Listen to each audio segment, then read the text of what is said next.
ఏమన్నారు ఇప్పుడు చూద్దాం.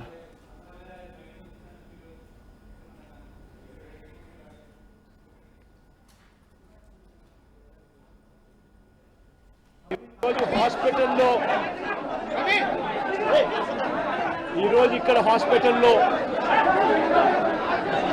ఒక యంగ్స్టర్ బహుశా 20-25 ఏళ్ళు ఉంటాయేమో తన పిల్లాడికి. ఆ 20 ఏళ్ళ పిల్లాడిని ఎందుకు నిర్దాక్షిణ్యంగా కొట్టారో కూడా తెలియదు. కేవలం ఎన్నికల్లో వైఎస్ఆర్ కాంగ్రెస్ పార్టీకి తరఫున తాను ఓటు వేశాడని వైఎస్ఆర్ కాంగ్రెస్ పార్టీకి సంబంధించిన కుటుంబానికి చెందిన వ్యక్తిని అతి దారుణంగా కావాలని అదే పనిగా వేంపల్లకు అదే పనిగా ఒక వెహికల్లో వచ్చి దారిలో పోతా ఉన్న పిల్లోడిని బైక్ ఆపి నిర్దాక్షిణ్యంగా కొట్టి హాస్పిటల్ పాలు చేస్తూ ఉంటే ఏమి సాధిస్తూ ఉన్నారు? ఇంతవరకు పులివెందుల్లో ఎప్పుడు ఇలాంటి సాంప్రదాయం లేదు. ఎన్నో ఎన్నికల్లో చేశారు, ఎప్పుడు పులివెందుల్లో ఇలాంటి సాంప్రదాయం లేదు. ఎన్నికలు అయిపోయిన తర్వాత ఓటు వేయని వారిని కొట్టే కార్యక్రమం ఎప్పుడు జరగల. రాష్ట్ర వ్యాప్తంగా కూడా ఒక భయాందోళన వాతావరణం క్రియేట్ చేయడం కోసం అని రాష్ట్ర వ్యాప్తంగా ఇదే చేయిస్తూ ఉన్నారు దగ్గరుండి. ఏం సాధిస్తారు దీనివల్ల? మీరు వేసే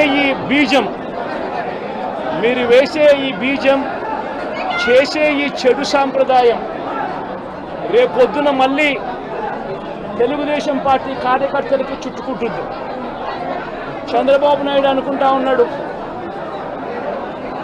తానేదో ఈ మాదిరిగా చేసి భయాందోళన క్రియేట్ చేసి వైఎస్ఆర్ కాంగ్రెస్ పార్టీకి ఓటు వేసిన వారిని కొట్టడం వల్ల ఒక తెలియని ఆనందం తనలో ఏదో పొందాలని చెప్పి అనుకుంటా ఉన్నాడు. రాష్ట్ర వ్యాప్తంగా ఒక భయాన్ని క్రియేట్ చేయాలని ప్రయత్నం చేస్తూ ఉన్నాడు. కానీ నేను చంద్రబాబు నాయుడు గారికి మరొక్కసారి కూడా చెప్తా ఉన్నా, ఒక చెడు సాంప్రదాయానికి నాంది పలుకుతూ ఉన్నారు. దయచేసి ఆపండి. ఆపకపోతే మాత్రం ఎల్లకాలం మీరే అధికారంలో ఉండరు. అధికారం మారిన రోజున ప్రజలు చంద్రబాబు నాయుడు గారు చేస్తూ ఉన్న ఈ అన్యాయాలను చూసి శిశుపాలని పాపాలు పండినట్టుగా ఆ పాపాలు చాలా వేగంగా పండుతూ ఉన్నాయి. అధికారం మారిన రోజున తాను చేస్తూ ఉన్న ఈ చెడు సాంప్రదాయం తనకే చుట్టుకుంటుంది. ఈరోజు దెబ్బలు తగిలినా దెబ్బలు తిన్నా ప్రతి ఒక్కరూ కూడా రేపొద్దున ఇదే మళ్ళీ అటువైపున చేసేదానికి మీరంతటి మీరే బీజం వేస్తూ ఉన్నారు. ఇది సరైన పద్ధతి కాదు. నాయకులుగా ఉన్న మనలాంటి వాళ్ళం ఇలాంటివి ప్రోత్సహించాల్సిన పని ఎప్పుడు రాకూడదు, జరగకూడదు.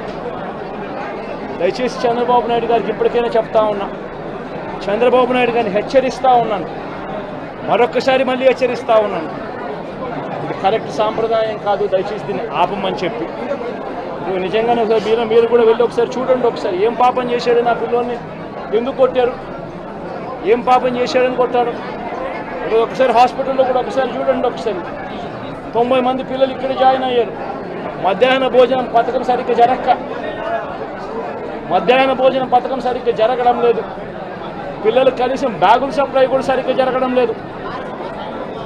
ఇచ్చేటోడు ఎవడు ఇవ్వడం లేదు సరిగ్గా ఏది వ్యవస్థ అనేది ఏది సరిగ్గా జరగడం లేదు.